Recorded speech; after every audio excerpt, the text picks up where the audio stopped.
Hello there, I'm Marshall Frank. I'd like to talk to you today about my book of memoirs. I've written 12 books.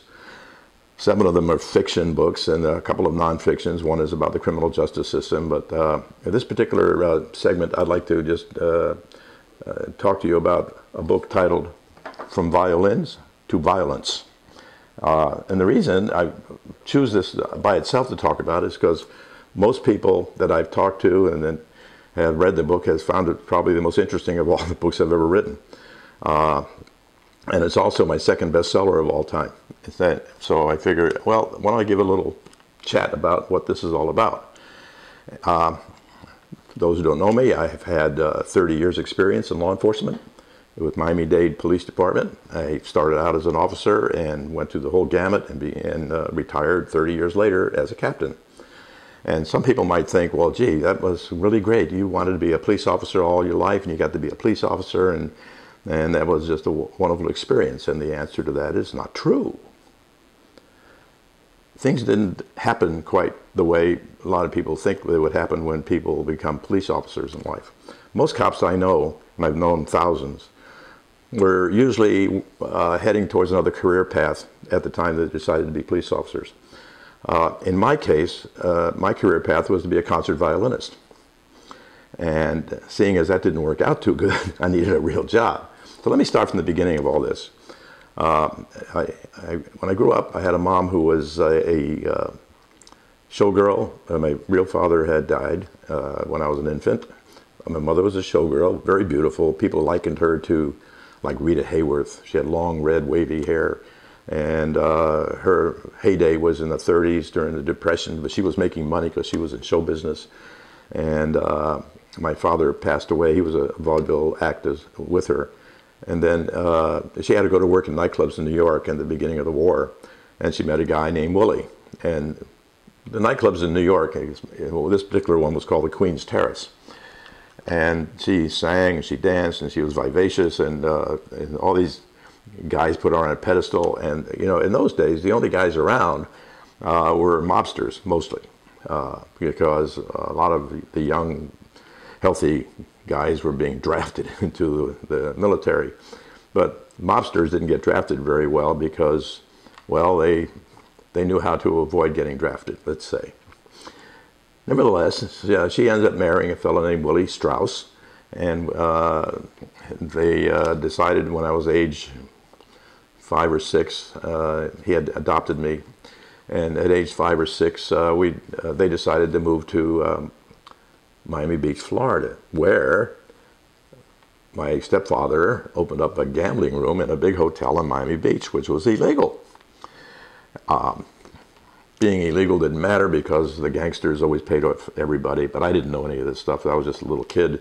And being a little kid, all I cared about was beaches. And my mother made me practice the violin every day, and I had private lessons with violin. She thought I was very talented, and the teacher thought I was talented, and I had an ear for music and so forth. So my early days in life were spent practicing the violin a lot, particularly before I got into my, let's say, past puberty.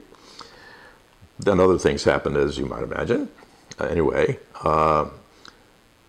In 1949, my stepfather passed away, and life became a little more destitute for my mother and I because she was a single mom then. After then, she got remarried to a fellow named Bernie Stein. And Bernie was a good guy. He was somebody that she had known in previous years from contacts with all the mobster people. And these mobsters didn't mean anything to me because I didn't see that side of them. You know, they were just mostly men and women that would come visit the house. They would have dinners and talk a lot about New York. And everybody was either Italian or Jewish, and well, which of course nothing meant anything to me that way. The only thing that bothered me is every time my mother wanted me to play the violin for the company.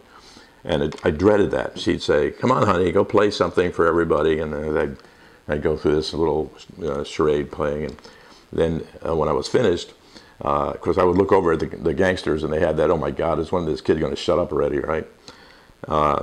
Then when she would say, "Okay, go to your room now," that was like music to my ears. Go to your room, yay! So Bernie was a pretty decent guy. I was now in my middle teens when he came into the picture, and I was happy for my mom that she had somebody that would help take care of her, because life was pretty austere. As time went on, Bernie and I developed this relationship. And I mean, I knew what he did. He was a bookmaker. He was called Bernie the Bookie, all right, from Miami Beach. And what he did most of his work in wearing underwear in his bedroom, okay? And that's what he did. He was on the telephone half the time. And I would walk in and see him talking to Augie or Vito or Carmine, whatever. And he would always be writing down little notes on pieces of paper, which were bets, wagers on sports games, mostly horses, I guess. I didn't think anything of it, and he didn't think anything of it, and he very proudly boasted how he had all the cops on the payroll and that he got away with everything. It didn't matter. Anyway, Bernie got me a job a couple times. One time I was playing violin in an Italian restaurant which was owned by the mafia guys, and I worked for this place for a couple of weeks, and one day I was just 16 or 17 years old, and I would walk around tables and play the violins, and, you know, pretty songs. And I was playing a song one night at this corner table in the restaurant, and as I'm playing the story of Sorrento, shots were fired in the kitchen, and everybody just started ducking. It was like, well, in today's world, you'd call it a terror attack. And oh my God, what is that? And everybody ran out of the restaurant. Sometimes they were wedged going through the door at the same time. There's at least 70 or 80 people running out that restaurant. And I was in the wrong end of it. I was in the far end. And of course, I was still in a position of being frozen. I didn't know what to think or where this was going. So finally, the owner of the Italian restaurant, his name was Frankie, he came out of the kitchen and he walked up to me and he says, he was a short little guy, Italian guy with a crossed eye. And he said, "Hey kid, there was just some firecrackers that went off, get lost." So taking a deep breath, I took my extra little tip and walked out. I never played violin in that restaurant again. Well, these are the little things that, you know, kind of went on in my life. I could name many, many stories, but dealing with Bernie the Bookie as a stepfather was a major force in my life. Let's fast forward a little bit, because this is some of what this book is about. I got to meet a lot of these people, and I got to know them, and I probably saw the good side. Along about age 20, 21, I got a little frivolous with a girlfriend, and next thing you know, I had to get married. And so the wedding took place, and I'm a 20-year-old guy, just turning 21. And I had worked in grocery stores, I had worked on the beaches, I was a pool boy, and I did just odd jobs. I had no career going. I finished high school, and I turned down my scholarships that were offered to me at a couple of universities because I just didn't want to go to school anymore, period. So, dumb me, I joined the Marine Corps.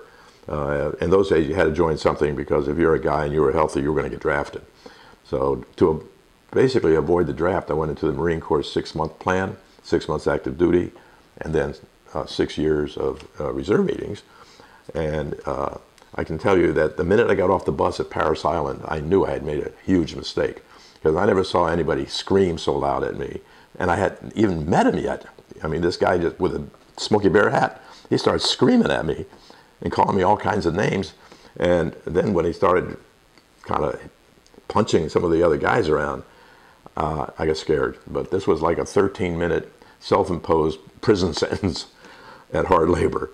But I got through it. Got out of the Marines, met this girl, then got married, and just worked at a job selling ladies' shoes. Now, I can't tell you, other than the Marine Corps at Parris Island, selling ladies' shoes at Chandler's shoe store was the worst job I've ever had in my life. I couldn't stand it. I dreaded going to work every day. Why? Well, you think it's air conditioning, it's nice, and shopping centers and all that kind of stuff. 20 boxes of shoes for one little old lady. She had to try on every one of them, and I had to stand there and tell her how pretty they looked on her feet, which made me a liar. And I had a hard time lying about stuff like that. Nevertheless, I worked at this job for a couple of months, and one day, this is how I became a policeman. I'm leading up to how I became a policeman. And one day, this little old lady comes in waddling, and she like rickets or something when she was young. Anyway, all the other sales guys got lost. The manager hollered out, "Marshal, this is your customer." Oh, okay. So, the little old lady sits down and says, "I want a pair of veggies." And veggies, okay, okay, yes ma'am. And she takes off her shoes, she kicks off her shoes, and I look down at her shoes and her feet. And she had something called tangled toes. Have you ever seen tangled toes? You know, they're all kind of wrapped around each other like spaghetti. So this lady asked me to fit her for shoes. And I said, well, I looked out, how am I going to fit this? So I said, oh, well, I'll bring her out a shoebox. No, I said, I'll go in the back, I'll find her some shoes. So I go in the back and I look in the walls where they have all the stacks of shoes and the boxes, and I could see her, you know, sitting and waiting for me in the lounge room. And I looked the other way, and the back of the store, there was a door to the parking lot. And as far as I know, she's still sitting there. Well, I went to Bernie, because now I was jobless. Naturally, you know, the manager wasn't going to have me back again. So now I'm jobless, and I have a pregnant wife, and what am I going to do? So I said to Bernie, you got any ideas? Maybe I could work for Frankie again, play violin in the restaurant, or you know, do some other odd jobs. And he says, Bernie, you know, older man, well, older. He was younger than I am now. And he had swept back hair, and he looked a little bit like Marlon Brando in The Godfather, you know, hunched over.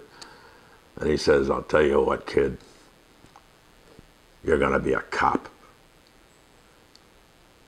And my eyes flew open. I said, what?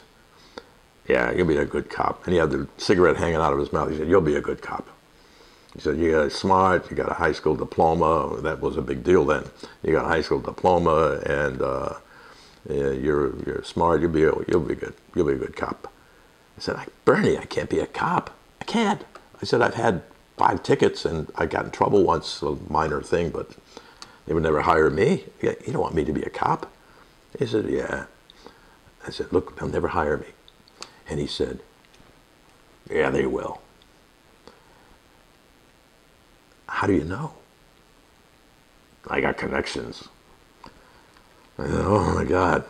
I never saw myself in this kind of a position. Anyway, so connections.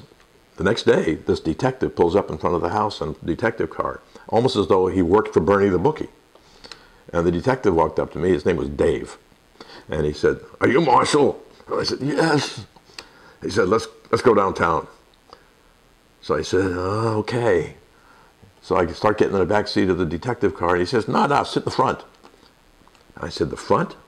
I never sat in the front seat of a police car in my life. Now I'm going to sit in the front seat where the radio is and the girls talking there. So he took me downtown. He take a test. I passed the test. And on July 26, 1960, yours truly became a police officer, knowing nothing about what to do as a police officer. Then I went to the police academy after that. And when I got out of the police academy, which was only 8 weeks at that time, I learned a little something about what police work was all about. And my career was vaulted from being a jobless guy. I did a walking beat for a year. I did uniform patrol for 2 more years. I went into a warrants plainclothes job for a couple of years. And long after Bernie passed away, my mother passed away too, I got a call one day to come into homicide, and which was a shock to me, because homicide I thought was like the elite, and I never thought anybody saw me that way. I just was just a guy that came to work, did my job, and nothing more. And sure enough, I was brought into homicide, and that kind of changed my whole life in a lot of ways, because it was a place to become a professional. I really felt like I went from a job to a profession by working in homicide. and I stayed in homicide for about 16 years, from detective to trainer to supervisor, sergeant, lieutenant captain, and some pretty tough cases, and some very interesting cases, some high-profile cases, and one of which I'll tell you about in a little while when I start talking about my other books, because some of my other books that I've written that are fiction books, I've taken a lot of those stories from true life experiences with myself, as well as true life experiences of others which I was intimately familiar with. And so I think that you or anybody that likes memoir books, especially for people that have been in the military or police, things like that, would really enjoy this book called From Violins to Violence. I've had a great time talking about it when I go to speaking engagements, and people seem to get a kick out of some of the stories that go along with it, which is just a smattering. So I want to thank you very much for tuning in. Talk to you later.